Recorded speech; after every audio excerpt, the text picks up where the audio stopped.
Assalamualaikum warahmatullahi wabarakatuh. Bismillahirrahmanirrahim. Alhamdulillahirabbil alamin wa sallallahu ala sayyidina Muhammadin nabiyyi wa ala alihi thahirin wa sahabatihi ajmain. Santri-santri yang Pak Zeni sayangi, mari sebelum kita belajar, kita awali dengan membaca basmalah dan juga doa mau belajar dulu. 1, 2, 3. Bismillahirrahmanirrahim. Raditu billahi rabbah wa bil islami dina wa bi Muhammadin nabiyya wa rasulah rabbi zidni ilma warzuqni fahma. Amin. Nah, membaca basmalah itu bisa dilakukan dalam ketika kita akan melakukan kebaikan, entah apa saja. Kita mau makan, mau minum, mau tidur, pokoknya ketika kita tidak melakukan kejahatan itu membaca basmalah itu lebih baik ya. Bahkan sunnah ya, lebih berkah. Nah, kali ini kita itu akan melanjutkan materi atau pelajaran yang kemarin tentang al-adawatul madrasiyah ya, tentang peralatan sekolah. Yang mana kemarin kita telah membahas mufrodat atau kosakata atau benda-benda apa saja yang ada di bab peralatan sekolah. Kemudian kita juga telah membahas tentang bacaan atau kiroah, tepatnya pada halaman 23 yang berbunyi hayya naqra unzur ya ahi lahiri hisa, yang kemarin kita bahas. Nah, untuk selanjutnya kita itu akan membahas al-hiwar atau percakapan yang ada di bab al-adawatul madrasiyah ini. Percakapan berarti dilakukan oleh ya minimal 2 orang, kita dengan orang lain atau lebih dari 2 orang. Nah, namun sebelum itu kita muzakarah atau mengingat-ingat kembali kata-kata atau kosakata apa saja yang ada di bab ini. Oke, kita ulang. Yang pertama itu ada kitabun ya. Kitabun artinya buku. Kemudian ada qalamun artinya pena, ada qirtasun artinya kertas, kemudian ada qalamur rasos artinya pensil, kemudian ada miqlamatun ya, miqlamatun itu artinya kotak pensil, kemudian ada haqibah atau haqibatun artinya tas, kemudian ada kurrasatun. Nah, kalau kurrasatun ini artinya buku catatan. Kalau kitabun ini yo seperti buku paket yang sudah ada tulisannya. Kalau kurrasatun itu memang buku catatan. Kemudian ada mimhatun artinya penghapus, dan ada mistorah ya, mistoratun artinya penggaris. Nah, ada tambahan juga kemarin itu ada sundukun ya, sundukun itu artinya kotak.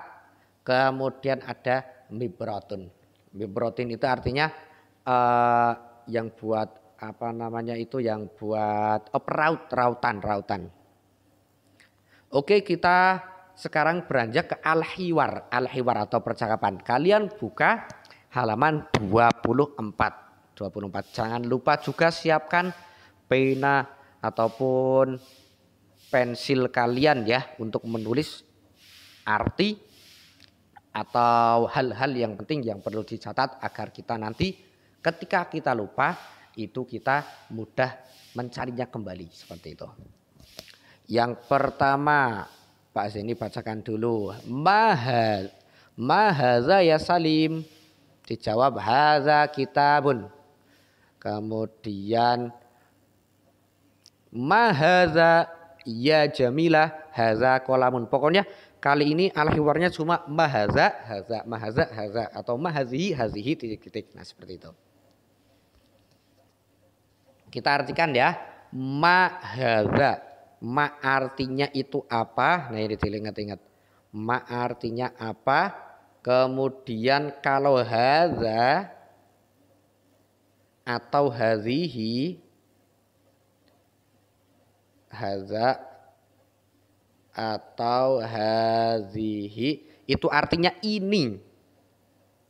Ya. Cuma bedanya kalau haza itu digunakan untuk yang mudzakar atau laki-laki, tapi kalau hazihi itu digunakan untuk yang mu'anas atau perempuan. Oke, berarti ma hadza, apa ini, ma apa, hadza ini. Ya Salim, wahai Salim. Salim itu nama orang. Apa ini, wahai Salim? Dijawab hadza kitabun. Hadza berarti ini. Kitabun berarti buku. Nah, ini lagi megang buku. Kemudian selanjutnya ma hadza ya Jamilah. Ingat-ingat ma artinya apa, haza ini apa ini, ya Jamilah wahai Jamilah.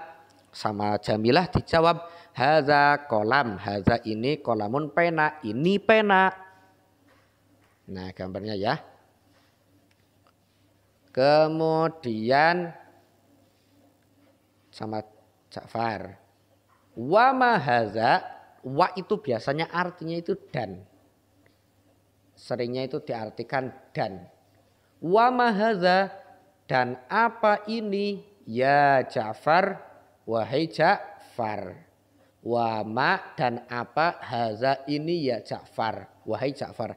Dan apa ini wahai Ja'far? Dijawab hadza qirtasun, hadza ini qirtasun kertas. Ini kertas. Kemudian nih ada lagi. Wama hazihi ya Fatimah. Wama artinya apa dan apa ya tadi ya. Kemudian hazihi juga ini. Ya Fatimah, wahai Fatimah.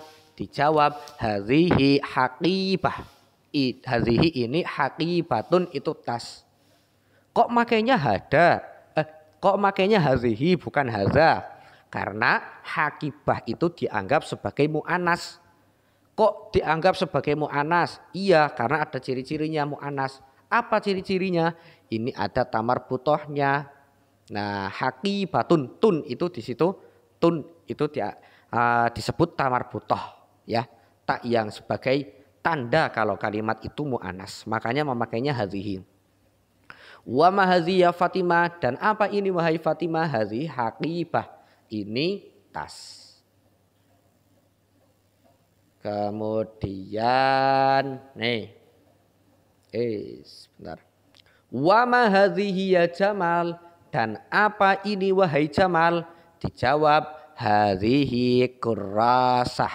Hadhihi ini kurrasatun, itu ya buku catatan atau buku tulis. Kok makanya hadhihi bukan hadza? Karena kurrasah itu dianggap mu'anas. Kok dianggap mu'anas? Karena ada tamar butohnya ini, kurrasatun. Buku tulis atau buku catatan. Nah yang terakhir. Wa ma hadhihi, dan apa ini ya Fauzan wahai Fauzan? Dijawab hadhihi mistaratun. Hadhihi ini mistaratun, penggaris. Kok makanya hadhihi bukan hadza? Karena mistaratun itu dianggap mu'anas. Dan kalau mu'anas itu memakainya harus hadhihi. Kok tahu kalau mistorah itu mu'anas? Karena ada tamar butohnya. Nah itu ya, mistorah penggaris. Diingat-ingat kalau haza itu untuk yang muzakkar, kalau hazihi itu untuk yang mu'anas. Dan artinya sama-sama ini. Dan ciri-ciri mu'anas itu ada tamar butohnya seperti ini. Atau biasanya kalau disambung dengan kalimat lain bentuknya seperti ini. Seperti itu santri-santri. Nah percakapannya nanti kalian praktekkan juga ya. Dipraktekkan. Nah kemudian sebelum Pak Zaini akhiri, Pak Zaini akan membacakan sebuah kitab yang berisi nasihat-nasihat dalam menuntut ilmu. Ala la tanalul ilma illa bisitatin saumbika an majmu'iha bi bayanin elingo da hasil ilmu angin nemperkara bakal tak cerita ke kumpule kanti pertelo zukain wa hirsin wastibarin wa bulghatin wa irsyadi ustazin wa tuli zamani. Ini harusnya wa irsyadi itu ustazin, bukan wa irsadu ya. Rupane limpat loba sobar ana sangune lan piwulange guru lan sing suwe maknane. Nah, seperti ini santri-santri. Ketika kita pengen mendapatkan ilmu, maka setidaknya kita harus memiliki 6 hal. Yang pertama, itu kita harus cerdas, zukain kalau kita mau mendapatkan ilmu. Bagaimana caranya? Ketika ada orang yang menjelaskan tentang ilmu apa saja. Bisa ilmu tentang agama, ilmu matematik, ilmu kedokteran dan lain-lain. Itu kalian dengarkan, kalian fokus. Nah, dari mendengarkan dengan seksama itu, dengan fokus, nanti kita akan bisa mendapatkan ilmu itu. Yang pertama ya cerdas. Yang kedua itu harus semangat. Hirsin, harus semangat. Yuk kalau tidak semangat, kita hanya lemes terus lesu, yuk nggak dapat ilmu. Jangan mentang-mentang nanti kita itu uangnya banyak, terus orang tua kita itu seorang yang pinter, misalnya orang tua kita itu seorang dokter atau seorang profesor atau seorang penemu tertentu. Tapi kalau kita malas-malesan, kita tidak semangat, kita tidak akan bisa juga. Kalau kita tidak mau semangat dalam belajar. Kemudian selanjutnya harus sabar. Nah, wastibar. Menuntut ilmu itu harus sabar. Karena memang menuntut ilmu itu merupakan sesuatu yang susah. Ya misalnya kita lagi asik-asiknya main game atau kita sedang asik-asiknya bermain. Kita disuruh menuntut ilmu, disuruh ngaji, disuruh sekolah. Nah, makanya kita itu harus sabar. Kemudian adanya biaya. Nah ini ya, menuntut ilmu memang harus ada biaya. Kita sekolah ya membutuhkan biaya. Kita pesantren juga membutuhkan biaya. Kemudian selanjutnya irsyadi ustadzin, ya, petunjuk dari guru. Nah harus ada petunjuk dari guru. Soalnya apa? Ketika kita hanya membaca buku saja, kita baca, kalau tidak paham, kalau tidak ada gurunya, ya kita gimana? Nggak bisa. Masa kita mau ngarang? Itu kan nggak boleh. Makanya harus ada petunjuk dari guru. Makanya kalian harus menghormati guru-guru kalian. Kemudian yang terakhir ada tulis zaman. Tulis zaman itu masanya lama, ya. Menuntut ilmu itu masanya lama, tidak instan. Kalau instan ya mie instan itu. Dimakan lapar lagi, cepat laparnya. Bahkan kewajiban menuntut ilmu itu mulai kita dilahirkan sampai dengan kita meninggal atau sampai dengan liang lahat kelak kita meninggal. Itu kata Nabi SAW. Makanya kita harus semangat, harus sabar, harus patuh kepada guru dan harus cerdas ya. Cerdas kalau ada orang yang menjelaskan, kalau ada orang yang sedang bicara didengarkan. Oke, seperti itu saja yang dapat Pak Zaini sampaikan untuk pembahasan kali ini. Kita akhiri dengan membaca hamdalah bersama. Walhamdulillahirabbil alamin. Mudah-mudahan kita dapat mengambil manfaat dari belajar kita hari ini. Kurang lebihnya mohon maaf. Wassalamualaikum warahmatullahi wabarakatuh.